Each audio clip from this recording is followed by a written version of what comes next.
আনারস অত্যন্ত উপকারী এবং পুষ্টিকর একটি ফল। আমি আজকে শেয়ার করব পাইনাপেল জুস বা আনারসের শরবতের রেসিপি। আর এটা করা একদমই সহজ, খেতে অসম্ভব মজার হয়। তো কথা না বাড়িয়ে চলুন ঝটপট শুরু করি।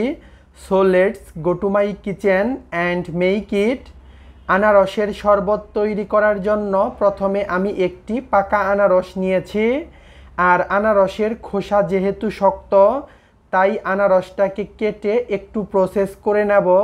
প্রথমে আমি আনারসের এই অংশটাকে কেটে নিলাম, আর তারপর একটা নাইফ দিয়ে আমি আনারসের খোসাগুলোকে ছাড়িয়ে নেব। সেম কাজটা আপনারা বটি দিয়েও করতে পারবেন। আর আনারসের খোসা যখন ছাড়ানো হয়ে যাবে, তখন আনারসটাকে আমি এভাবে 4 ভাগে ভাগ করে নিলাম। আর মাঝখানের যে সাদা অংশটা, সেটা কেটে ফেলে দিচ্ছি। এই অংশটা অনেক শক্ত, তাই এই অংশটাকে ফেলে দিতে হবে। আর তারপর একটা নাইফ দিয়ে এভাবে টুকরো টুকরো করে কেটে নেব। তো আমি সম্পূর্ণ আনারস এভাবে কেটে নিয়েছি। আর আমার আনারস কাটা হয়ে গেছে, একটু দেখিয়ে দিলাম, ঠিক এরকমভাবে কেটে নিয়েছি। আর আমাদের লাগবে লেবু, একদম ফ্রেশ কাঁচা লেবু। এখন আমি লেবুগুলোকে স্লাইস করে কেটে নিচ্ছি, যেহেতু আমি ডেকোরেশন করব। আর তার জন্য দেখতে সুন্দর লাগার জন্য আমি এরকমভাবে লেবুর স্লাইসটা কেটে নিলাম। আর লাগবে হচ্ছে লেবুর রস। রস করার জন্য আমি এরকমভাবে কেটে নিয়েছি। আনারসগুলোকে ছোট ছোট করে টুকরো করে কাটতে হবে, যেমনটা আমি স্ক্রিনে কাটলাম, কারণ এতে করে ব্লেন্ড করতে সুবিধা হবে। তো আমার লেবু কাটা হয়ে গেছে, এখন চলে যাব মূল প্রসেসে। আনারসের শরবত তৈরি করার জন্য আমাদের যা যা লাগবে, এখানে রয়েছে 2 কাপ আনারস, বিট লবণ, সাদা লবণ, লেবুর রস, আর রয়েছে পরিমাণ মতো চিনি। এ পর্যায়ে আমি চলে যাব ব্লেন্ড করার জন্য। আনারস ব্লেন্ড করার জন্য আমি এখানে একটা ব্লেন্ডারের জার নিয়েছি। আর তার মধ্যে প্রথমে দিয়ে দিচ্ছি আনারস। আগে থেকে কেটে রাখা আনারসগুলো দিয়ে দিলাম। এখন দিয়ে দিচ্ছি স্বাদ মতো চিনি। আমি এখানে 1.25 কাপ পরিমাণ চিনি দিয়ে দিলাম। আপনারা শরবতটা কতটুকু মিষ্টি পছন্দ করেন, সেই অনুপাতে চিনিটা অ্যাড করে দিবেন। আর এখন দিয়ে দিচ্ছি বিট লবণ, 1/2 চা চামচ করে বিট লবণ এবং সাদা লবণ। আরও দিয়ে দিলাম লেবুর রস, প্রায় 2 টেবিল চামচ। লেবুর রস দেওয়ার কারণে পাইনাপেল জুসটাতে একটা রিফ্রেশিং ফ্লেভার আসবে, যা অনেক বেশি ভালো লাগবে।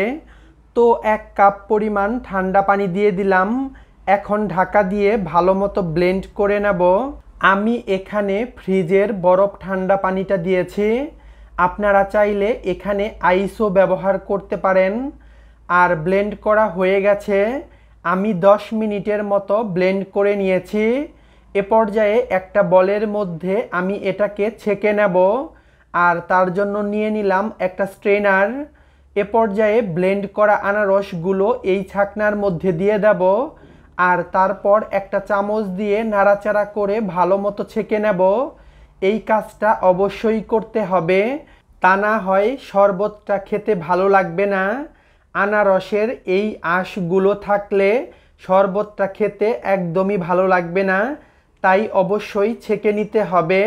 আর আনারসের এই আঁশগুলোকে এ পর্যায়ে আমি ফেলে দেব। তো আমার আনারসের শরবতটা ছেঁকে নেওয়া হয়ে গেছে। এখন দিয়ে দিচ্ছি অল্প পরিমাণে বরফ ঠান্ডা পানি। আপনারা জুসটা কতটুকু ঘন বা পাতলা খেতে চান, সেই অনুপাতে পানিটা অ্যাড করে দিতে পারবেন। ব্লেন্ডারে ব্লেন্ড করার কারণে শরবতটা এরকম ফেনা দেখাচ্ছে, বাট কিছুক্ষণ পর এটা আর থাকবে না। তো হয়ে গেল আমাদের পাইনাপেল জুস বা আনারসের শরবত। এ পর্যায়ে চলুন আপনাদেরকে পরিবেশন করে দেখাচ্ছি। আমি একটি সার্ভিং গ্লাসে পাইনাপেল জুসটাকে পরিবেশন করে নিচ্ছি। দেখলেন তো এটা বানানো কত সহজ, আর খেতে কিন্তু অসম্ভব মজার।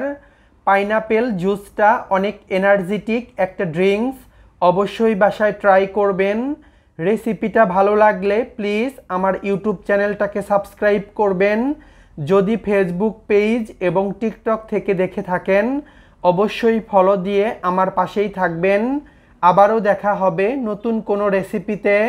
সে পর্যন্ত সবাই সুস্থ এবং ভালো থাকবেন। আল্লাহ হাফেজ।